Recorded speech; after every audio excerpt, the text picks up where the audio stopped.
पीरों के पीर बाबा रामदेव जी अपने अमिट चमत्कारों की वजह से पूरी दुनिया में विख्यात हैं। जिनके दरबार में क्या गरीब और क्या अमीर सब बराबर हैं, जहां पर जाने से हर मनोकामना पूरी होती है। बताया जाता है कि बाबा रामदेव ने अपने जीवन काल में कुल 24 पर्चे दिए हैं, लेकिन हम आपको यहाँ बाबा के 5 पर्चों यानी 5 अद्भुत चमत्कारों के बारे में अवगत करवाएंगे, जिनके बारे में आपको जरूर जानना चाहिए। तो बने रहिए हमारे साथ। वीडियो अगर पसंद आए तो वीडियो को लाइक जरूर करें, और अगर आप हमारे चैनल पर नए मेहमान हैं तो आगे बढ़ने से पहले चैनल को सब्सक्राइब करने के साथ ही बेल आइकन को भी जरूर प्रेस कीजिएगा। पीरों के पीर रामा पीर बाबाओं के बाबा रामदेव बाबा को सभी भक्त बाबारी कहते हैं। बाबा रामदेव जी को द्वारकाधीश भगवान का अवतार माना जाता है। हिंदू धर्म के लोग इन्हें रामदेव जी और मुस्लिम धर्म के लोग इन्हें रामसा पीर कहते हैं।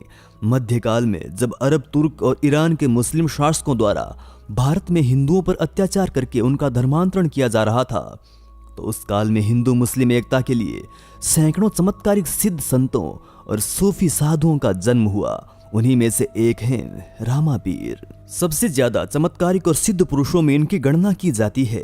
हिंदू मुस्लिम एकता के प्रतीक बाबा रामदेव के समाधि स्थल रुणीचा में मेला लगता है, जहां भारत और पाकिस्तान से लाखों के तादाद में लोग आते हैं। कुछ विद्वान मानते हैं कि विक्रम संवत 1409 को उड़ू कश्मीर बाड़मेर में बाबा का जन्म हुआ था, और विक्रम संवत 1442 में इन्होंने रुणीचा में जीवित समाधि ले ली थी।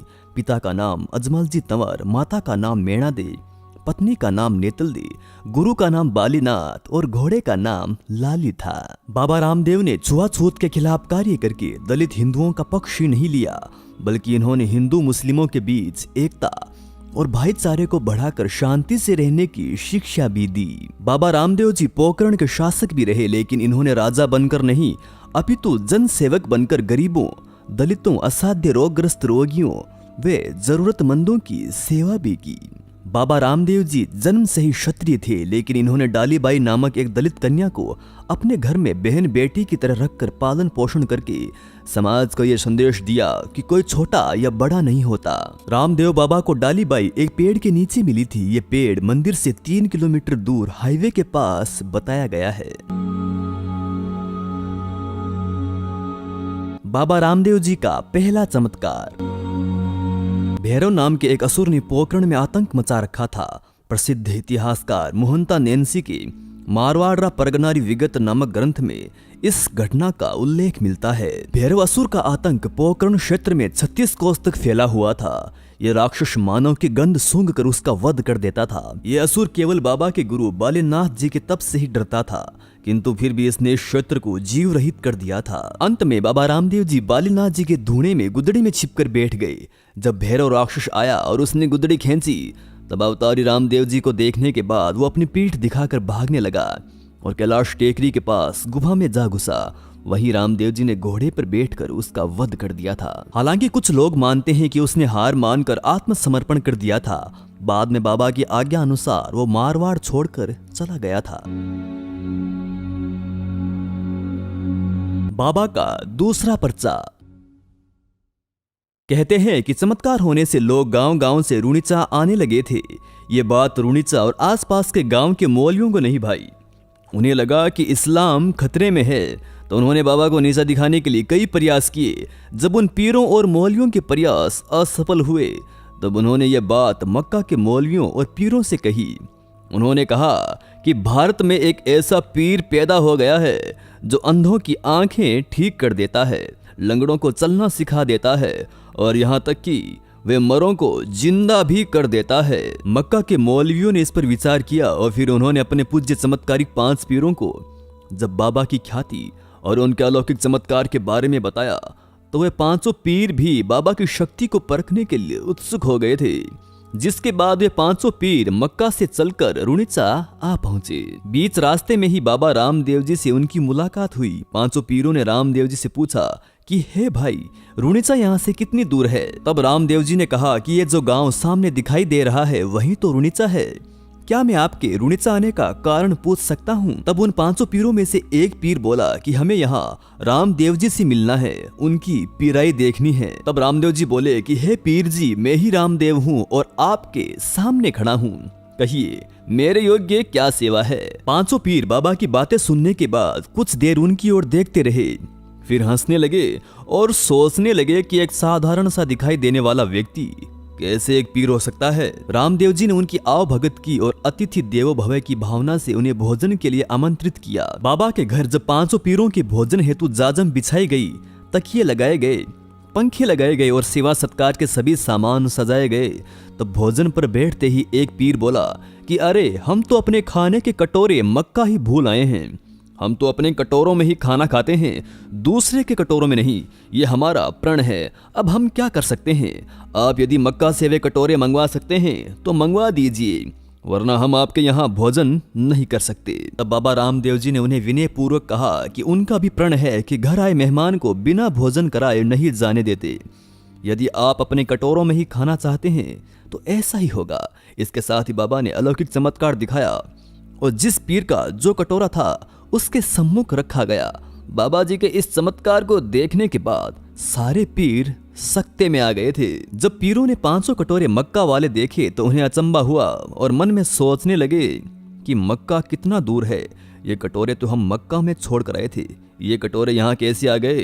तब उन पीरों ने कहा कि आप तो पीरों के पीर हैं। 500 पीरों ने कहा कि आज से आपको ये दुनिया रामा पीर के नाम से पूजेगी। इस तरह से पीरों ने भोजन किया और रामदेव जी को पीर की पदवी मिली और रामदेव जी रामा पीर कहलाए। बाबा रामदेव जी का तीसरा चमत्कार। एक बार रानी नेतलदे ने रंग महल में रामदेव जी से पूछा कि हे प्रभु, आप तो सिद्ध पुरुष हैं, बताइए मेरे गर्भ में क्या है, पुत्र है या पुत्री है? इस पर रामदेव जी ने कहा कि तुम्हारे गर्भ में पुत्र है और उसका नाम सादा रखना है। रानी का संशय दूर करने के लिए रामदेव जी ने अपने पुत्र को आवाज दी। इस पर अपनी माता के गर्भ से ही वह पुत्र बोल उठा। इस तरह उस शिशु ने अपने पिता के वचनों को सिद्ध कर दिया। साद अर्थात आवाज के अर्थ से उनका नाम सादा रखा गया। रामदेवरा से 25 किलोमीटर दूर ही उनके नाम से सादा गांव बसा हुआ है। बाबा रामदेव जी का चौथा चमत्कार। कहते हैं कि मेवाड़ के एक गांव में दल्लाजी नाम का एक महाजन रहा करता था। धन संपत्ति तो उसके पास खूब थी, लेकिन उसकी कोई संतान नहीं थी। किसी साधु के कहने पर वह रामदेव जी की पूजा करने लगा। उसने अपनी मनोती बोली कि यदि मुझे पुत्र की प्राप्ति हो जाएगी तो सामर्थ्य अनुसार एक मंदिर बनवाऊंगा। इस मनोती के 9 महीने पश्चात उसकी पत्नी के गर्भ से पुत्र का जन्म हुआ। वो बालक जब 5 वर्ष का हो गया तो सेठ और सेठानी उसे साथ में लेकर कुछ धन संपत्ति लेकर रुणिचा के लिए रवाना हो गए। मार्ग में एक लुटेरा भी उनके साथ यह कहकर हो गया कि वह भी रुणिचा दर्शन के लिए जा रहा है। थोड़ी देर चलते ही रात हो गई और अवसर पाते ही लुटेरे ने अपना वास्तविक स्वरूप प्रकट किया। उसने कटार दिखाकर सेठ से ऊंट को बैठाने के लिए कहा। उसने सेठ की समस्त धन संपत्ति हड़प ली और जाते जाते वह सेठ की गर्दन भी काट गया। रात्रि में उस निर्जन वन में अपने बच्चे को साथ लिए सेठानी विलाप करती हुई रामदेव जी को पुकारने लगी। अबला की पुकार सुनकर रामदेव जी अपने नीले घोड़े पर सवार होकर तत्काल ही वहां आ पहुंचे। आते ही रामदेव जी उस अबला से अपने पति का कटा हुआ सर गर्दन से जोड़ने को कहा। सेठानी ने जब ऐसा किया तो सर जुड़ गया और दल्ला जी जीवित हो गया। बाबा का यह चमत्कार देखने के बाद दोनों सेठ सेठानी बाबा के चरणों में गिर पड़े। बाबा उनको सदा सुखमय जीवन का आशीर्वाद देकर अंतर ध्यान हो गए। बस उसी स्थल पर दल्ला जी ने बाबा का एक भव्य मंदिर बनवाया। कहते हैं कि ये सब बाबा की ही माया थी। बाबा रामदेव जी का 5वां पर्चा। कहा जाता है कि एक अंधा साधु सिरोही से कुछ अन्य लोगों के साथ रुणिचा में बाबा के दर्शन के लिए निकला था। सभी पैदल चलकर रुणिचा आ रहे थे। रास्ते में थक जाने की वजह से अंधे साधु के साथ सभी लोग एक गांव में पहुंचकर रात्रि विश्राम करने के लिए रुक गए। लेकिन आधी रात को नींद से उठकर सभी लोग अंधे साधु को वहीं छोड़कर चले गए। जब अंधा साधु जागा तो उसे वहां पर कोई नहीं मिला और इधर उधर भटकने के पश्चात वो एक हेजड़ी के पास बैठकर रोने लगा। उसे अपने अंधेपन पर इतना दुख हुआ जितना उससे कभी नहीं हुआ था। रामदेव जी अपने भक्त के दुख से द्रवीभूत हो उठे और वे तुरंत ही उसके पास पहुंचे। उन्होंने उसके सिर पे हाथ रखकर उसके नेत्र खोल दिए और उसे दर्शन दिए उस दिन के बाद वो साधु वहीं रहने लगा। उस खेजड़ी के पास रामदेव जी के चरण पगले स्थापित करके उनकी पूजा किया करता था। कहा जाता है कि वहीं पर ही उस साधु ने समाधि ले ली थी। बाबा रामदेव जी का समाधि स्थल।